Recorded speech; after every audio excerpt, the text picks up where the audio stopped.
10th of September is World Suicide Prevention Day. It is estimated that 1 million people die from suicide every year. More people die from suicide than from murder and war. It is the 13th leading cause of death worldwide. In Australia, about 3,000 people die by suicide a year, if you look at the most recent reports. So in the lead up to World Suicide Prevention Day, which is on the 10th of September, at ePsychiatry, we thought we would make a short video on suicide and the implications of suicide on families.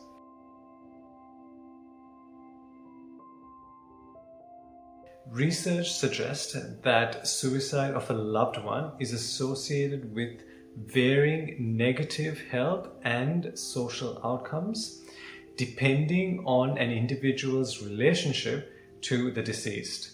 These effects include an increased risk of suicide in partners bereaved by suicide. Secondly, increased risk of requiring admissions to psychiatric care or mental health units for parents bereaved by the suicide of their child. Understandably, losing a child can be one of the hardest things we can go through. Losing a child to suicide adds, I feel, so much more in terms of complexity and layers.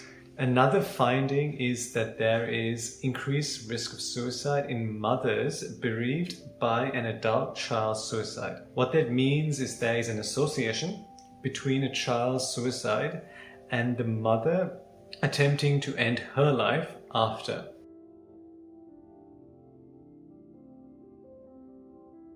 People have felt rejected and alienated by their local communities following a suicide in the family. Surviving family members feel a sense of blame and guilt, questioning their actions and wondering whether they could have done something differently.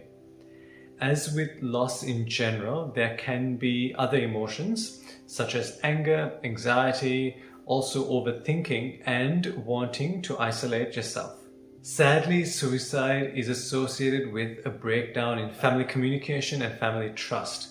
One study has shown that marital breakdown is associated with suicide of a child.